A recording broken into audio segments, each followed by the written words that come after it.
Here we go. This is Lessons in Leadership. You've been waiting for it all week. Here we are, Sunday morning. You see us right here on News 12 Plus.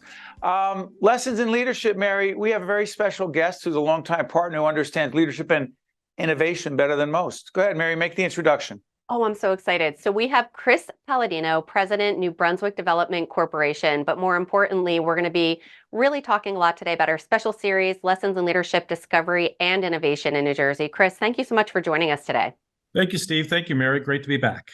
You got it. And Chris, DEVCO is the acronym for New Jersey Development Corporation, and the HELIX is the logo behind Chris Paladino. Chris, put the HELIX in context for us. What is it and why does it matter?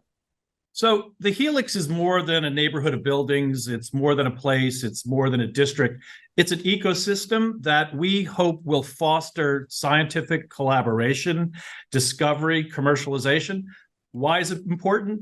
Look, we know where discoveries are made and where companies expand, they usually do that within 10 miles of where they started. And, they grow, they hire people, they go public. And this is, could be an important part of the New Jersey economy, basically growing in the innovation economy. The second thing that's important, discoveries that are made here are going to impact people's lives.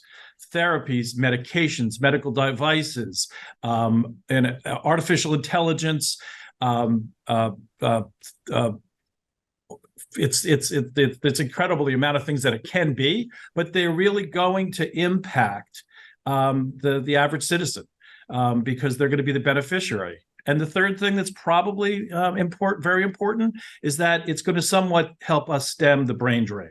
Our kids who graduate colleges with computer science degrees, engineering degrees, mathematicians, don't have to go to Boston or don't have to go to North Carolina or California to work. They can stay home and we can enjoy our grandchildren. And to that point, Mary's got 2 in college out of state. We have 2 in college out of state. And we tried to push New Jersey schools and failed in that regard. And to be clear, one major institution of higher learning that's very involved, because the partnerships at the HELIX are key. Rutgers University, very involved, correct? Yes. There are, basically in our first building, they're our major partner. They have committed to not only 250,000 square feet of translational research, which is final stage research before commercialization, but moving the Rutgers RWJ Medical School downtown and putting in a completely modern facility to be compatible with the New Jersey Innovation Hub. But Rutgers is not only doing that, but they've committed to over $250 million to recruit new scientists that'll work in this building. And also Princeton is involved as well? Princeton, and then our other 2 very important partners are Robert Wood Johnson Barnabas Health and Hackensack Meridian. People don't really understand this, but Rutgers and Princeton together on an annual basis are the beneficiaries of over $1 billion of third-party research. This is money that comes from NIH, it comes from the National Cancer Institute, it comes from the FDA, it comes from foundations. So basically, bringing these 2 incredible research universities together, good things will happen. As Mary jumps in, we're going to be showing video that Chris and his team have provided that shows what's going on there. But the HELIX will open officially when, Chris? December of 2025. Got it. Mary. Yeah, and we'll put up also a QR code. So if you're watching, you could zap it, get the latest and greatest. I love watching all of your posts, Chris, on social media, where it just shows, it's amazing. You blink and there's like a new structure going up any day. You talked a little bit about the partnerships. I believe it's connected to the Innovation Hub. How are you helping startups? How are you helping those businesses that are really just up and coming and true entrepreneurs? How are you helping them through the Innovation Hub? So in 2 major ways. We're creating a place for them. So we're creating a place where a startup, it may be 3 postgraduate PhD students who have a great idea, who want to start a company and want to continue the research, and they use our shared laboratories or they use office space and conference rooms. It may be somebody at the end of their career who's leaving Johnson & Johnson, who's leaving Bristol Myers, and they've got a project that didn't get pursued and want to, with some colleagues. It may be the person that called me recently from a major research institution in New York City who said, I've been working in my lab. My partners and I are ready to commercialize this. We have to leave the university space to do it. We all live in New Jersey. We'd love to have a place to do this. So creating a place is important. But the other place is creating this ecosystem where startups can, at lunch, having a cup of coffee, a drink afterwards, can meet academic scientists who are working for Princeton or Rutgers, or working with physicians from either of the two hospitals, being in the same place, sharing ideas, helping solve problems, saying, hey, can you come to my lab and look in my microscope? I see something interesting. So we're basically creating a place where creative collisions can happen. So Chris, let me get on this, because you and I have known each other a long time. And one of the things I think we have in common, other than being Italian American, is this. We've been at this for a long time, but Mary knows this, and I think Mary does think of this sometimes, like, Steve, when is enough enough? When do we say, hey, we're good the way we are? What's all this with a new idea, new series, new this? Why are we spinning off to innovate? And what I said to Mary, and trust me, there's a question here, is when I stop doing that, that's when I don't want to do this anymore. That's when that's when you're done. I know, I've known you, Chris, you don't stop, meaning this innovation initiative, Discovery Innovation New Jersey, the HELIX, I'm not saying it's you alone, but are you sitting up, there's a question in this way, do you sit up at night thinking about all these possibilities? But usually when I'm driving or taking a shower or shaving, usually I'm pretty good when I go to sleep, But look, cities that do not continue to reinvent themselves suffer. We're talking about New Brunswick. By the way, HELIX is in New Brunswick, to be clear. Right. And look, innovation is the lifeblood of New Jersey, of New Jersey's economy. The HELIX hopefully will create an ecosystem that will reignite the entrepreneurial spirit of Edison, Sarnoff, Waxman, Claude Shannon, unlocking that potential, unlocking that excitement for the next generation. So, we kind of always have to rediscover and reinvigorate and reignite. Let it be, a city, or just getting people to be excited about being in a place.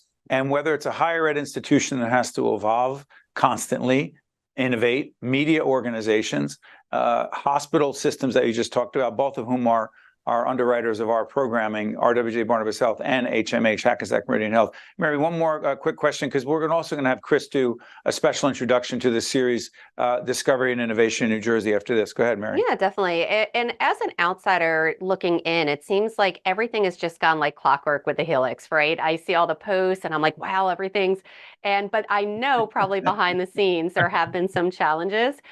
Can you share one of those challenges, and more importantly, the lesson that you learned, whether tied to innovation, leadership, whatever? Because as I said, how about logistics, Mary? And logistics.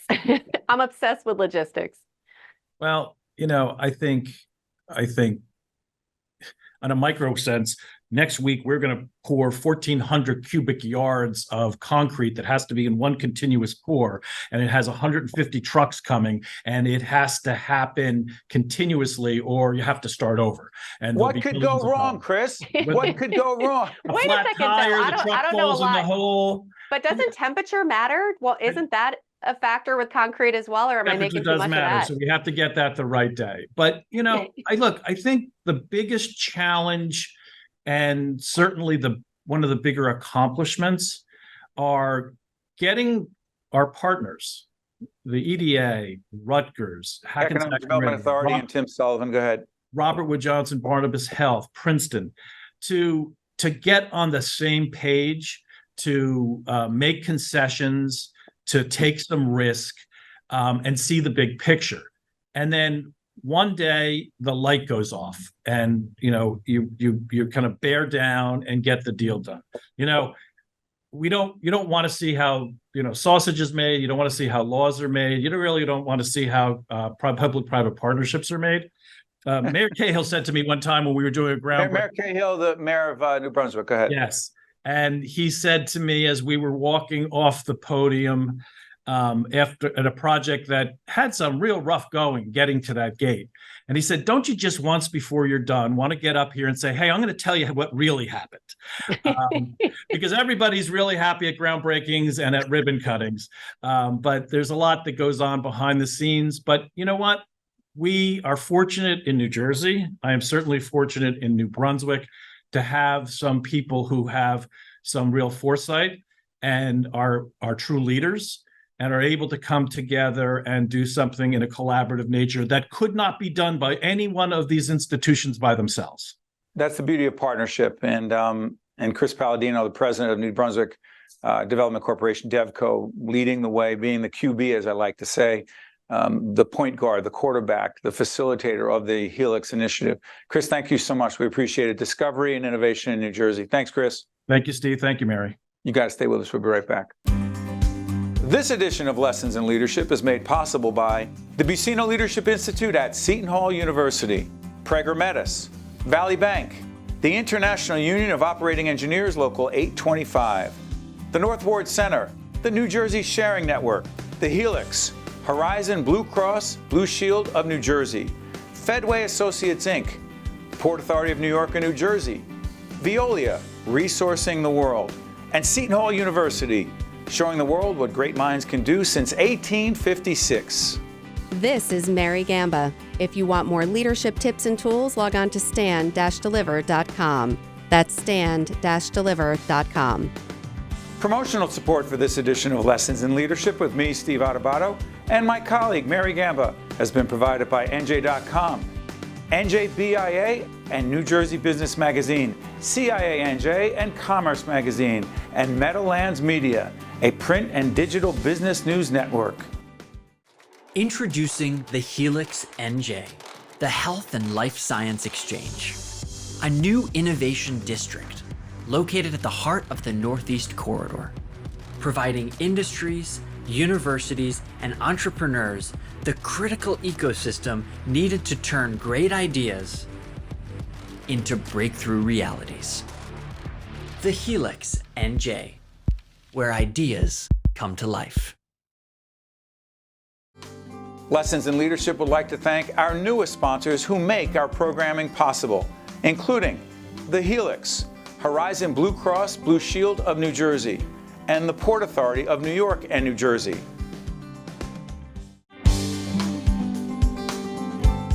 Lessons in Leadership welcome Scott Davis, partner at Prager Metis, our longtime partners, as you can see with his logo right over his head, and also Hayley Mayer, also a principal at Prager Metis. Now, Scott is a partner in charge of the not-for-profit services, and Hayley heads up the firm's client account services, otherwise known as CAS, C-A-S. Hayley, did I get that right? Yeah, you did. And by the way, I should also disclose that we have been doing long-time leadership and communication coaching at Prager Metis. Hayley is one of my clients, and she doesn't, after a year or so, you don't hate me yet, do you? No, not yet. But it's still soon. We'll see what happens in January. Yeah, okay. Well, we're taping this right before that. Hayley, do us a favor, put in context what CAS is, the Client Account Services operation at Prager Metis. What is it, and why is it so significant in the marketplace? So CAS is outsourced accounting. So basically we do outsource controller and bookkeeping services here at Prager, which the good part is that by using an accounting firm to do the outsource of it, everything is being reviewed by an accountant. So there's some tax insight. We're doing a full month close on every account that we currently have. And instead of just hiring a bookkeeper, you have somebody watching over your bookkeeper. The other thing is we work in teams. So when the bookkeeper doesn't show up, that doesn't happen at Prager because we have a whole team working on your account. This became a huge thing after COVID hit when people couldn't be in the office, and it really has taken off since then. Yeah, and the other thing that's so interesting is that, you know, Lessons in Leadership is produced by a for-profit operation, Stand and Deliver Productions, but our not-for-profit operation, the Caucus Educational Corporation, we're a not-for-profit, and Scott can speak to the challenges of leadership and the challenge that not-for-profits are having. But we sub out our accounting services to my longtime friend, Joe Lupo. And again, they do that for us. Mary, we would not have that in-house capability, would we? We would not. And as Hayley was saying, it just, especially for us in small organizations like we are, and I'll say small, 25 and under team members, it allows us to focus on the things that only we can focus on and then let the experts do that instead of bringing somebody in full time. We don't need a full-time accountant in the office 40 hours a week. So it's a win-win, in my opinion. It absolutely is. And Scott, help us on this, because you head up the not-for-profit, you're a partner in charge of not-for-profit services. What are most not-for-profit organizations struggling with, particularly as we do this moving into 2024? Please. Some of the biggest challenges not-for-profits are facing are similar to those of the for-profit side, is finding talent, utilizing resources accordingly, and of course, funding. So all of those things impact not-for-profit organizations just as much as they do your for-profit side of the house, and that you get to see both as well. So that's what we've seen in a lot of our clients.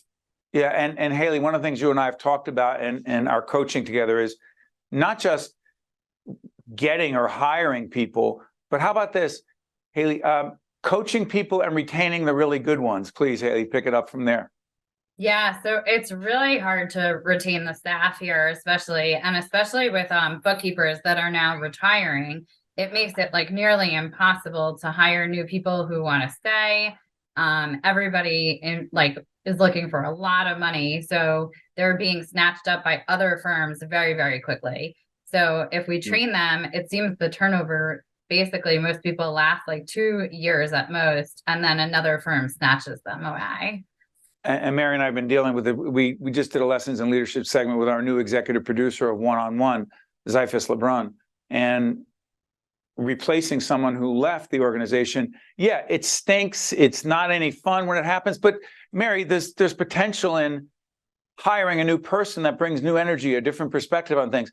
But again, you got to train that person, keep that person. Go ahead, Mary, jump back in. Yeah, no, and I was going to say, we try to see it as an opportunity, right, Scott and Hayley? We try to say, yes, this is an opportunity. This is great. Every challenge is an opportunity. When you're like, what did I do wrong? Why are they leaving us? And we totally get it. And you have to be realistic when that happens and then continue to train your staff. And Scott, I'd love to go to you on this one in terms of a nonprofit, because what we're talking about, that business that Steve and I oversee, is a nonprofit, right? And sometimes it's not as competitive as big corporate world or going into New York City. So what advice do you have for nonprofits out there when it comes to really training and letting their team know, hey, we care about you and we value your contribution? I think a lot of that goes down to the tone at the top of the organization. And when you're hiring people, that flexibility that you can give as a nonprofit, it tends to be less stressful at times, but at times it also is more stressful. So there are maybe other benefits there that you can provide, such as flexible time off, or perhaps there's a benefit plan, 403B, or part of that, long-term health. We have. There's other things that you can do as a nonprofit. The problem, again, goes back to funding, finding the right people. And a lot of times people who work with nonprofits are definitely mission oriented. So if you get an individual who is very engaged with your organization, you'll definitely have them stay longer because they're already vested in what you're doing as your mission. But as we found out, Mary, as I go back to Hayley, you could do all, I might have complained to Hayley about this in one of our coaching sessions. You could do all the right things. You can pay a competitive rate. You can provide flexibility. You can say, not just say family first, but believe in family first. We're fully remote, again, which is an advantage to some, disadvantage to others, but we are that. So there's no commuting cost, et cetera. But Hayley, sometimes people still do leave. And I don't want to keep harping on this, but this is a tricky question. Do you ever take it, quote, personally? Because I do sometimes, other than, it's just business. I think that, yes, you do take it personally. I think there's no way to not take it personally, because you've spent all this time and invested in them and trained them, and now they're going to go use their training somewhere else, and you're like back at square one. So I think, you have to take it to heart. They become part of your family, especially the way I run CAS here. We are a team. We have a pep call every single morning to cheer the team on as the day goes. And, when that person leaves, you kind of feel a void. You kind of feel like you miss them because they were part of, this inner family that you're working with. So you do take it a little personally. I know that you have to look at the big picture, and it isn't personal. It's like what's best for them in their life. But I don't think there's a way you cannot like take it personally too. You know, and the book Lessons in Leadership 2.0, the tough stuff, which we've been working with the team at Prager Metis, and we're doing, actually, as we do this, Mary, we have a seminar coming up. It'll be seen after that. We have an emerging leaders seminar in Atlantic City with Lori Roth and the team down there. But the reason I'm mentioning it is because in the book, we talk about the fact that it does feel personal at times. And even though we know, as Hayley just said so effectively, it's what's best for them. Yes, that's right. But Mary, we'll talk about this when we don't have any guests anymore, but it's almost impossible to say it's just business. It's impossible. Nothing is just business, whether you get a paycheck, whether you're a volunteer, and just in life in general. Everything is personal. Why? Because we're people. If we didn't have feelings and emotions, we would just be robots or artificial intelligence, which is another subject for another tape day. But you're absolutely right, Steve. It's impossible not to take it personally. It is a time to look inside yourself and say, hey, what could I have done differently? And we've had those exit interviews with people, and some people closer than others, where I literally said, like, what did I do wrong? Why did you not choose to stay here with me? Because I felt like it was me. And in many situations, it's not. And you just need to accept that and then look toward the future. Mary's got that right. She's mentally healthier than I am. I'll just say that. But Scott, real last question on this end. Scott, because you work with not-for-profits, one of the things and I come from a not-for-profit background. My dad headed up one of the most successful not-for-profits in the country. My sister, Michelle, heads it up now, the Northward Center in Newark, a community service organization, and the Robert Treat Academy is a charter school. So that there's a lot of history there. But there's a point to this question. My sense is too many not-for-profit organizations, there are too many that don't take leadership development, succession planning, developing your people seriously enough. Is that a gross generalization from your point of view, Scott, or do you see that? You do see that. And I think that is also reflective in both industries, not-for-profit and for-profit. So not-for-profits struggle from the same things. I have clients who have struggled with leadership development, leadership retention, and succession planning. I've had others who are spot on related to that. They know here's where we're going, here's where we want to be, here's who we have in mind, and they're communicating that to their staff. I think that helps with some of that retention when people can see growth, see that movement forward in their career and their path, and they will get there. So that's definitely something that not-for-profits should also focus on and keep in mind, especially when you have a small one where the founder is really running the organization. Well, what happens when that individual has grown out of that role and needs more people? So they have to do succession planning immediately. So, well, along those lines, let me just say this: that Prager Metis, one of the great things about the relationship is they only have us coach people who are really great leaders, and that's why it's an honor to be working with Hayley and so many of our other colleagues who are partners and also about to be partners. Right, Hayley, the emerging leaders, these are going to be partners of the future. So at Prager Metis, they get it. What they do is they identify people who are really, really good and could be even better. And that's, to me, what coaching should be about. So to Hayley and Scott, I want to thank you so much. And also thank our partners at Prager Metis who allow us to do lessons in leadership. And we're honored to work with the team there. And we learn every day as well. So to Scott and Hayley, thank you so much. We appreciate it. Thank you. Thank you. You got it. Lessons in leadership. Be right back after this. I'll get that out. This is Mary Gamba. If you want more leadership tips and tools, log on to stand-deliver.com. Promotional support for this edition of Lessons in Leadership with me, Steve Adubato, and my colleague, Mary Gamba, has been provided by NJ.com, NJBIA, and New Jersey Business Magazine, CIANJ, and Commerce Magazine, and Meadowlands Media, a print and digital business news network. Lessons in Leadership would like to thank our newest sponsors who make our programming possible, including the HELIX, Horizon Blue Cross Blue Shield of New Jersey, and the Port Authority of New York and New Jersey. Welcome back to Lessons in Leadership. Steve Adubato with the extraordinary Mary Gamba. It's coming to the end of the year that we're taping this, and this is where you usually hit me up for a big bonus and a raise and all kinds of other things. So I figured I could butter you up with saying nice things. Will that get it done, or that will not get it done? Show me the money. That used to get it done, and now I'm realizing I have to pay for 2 kids to go through college. So yeah, so I'll butter you up. Cuba Gooding and talking to Tom Cruise? Show me the money.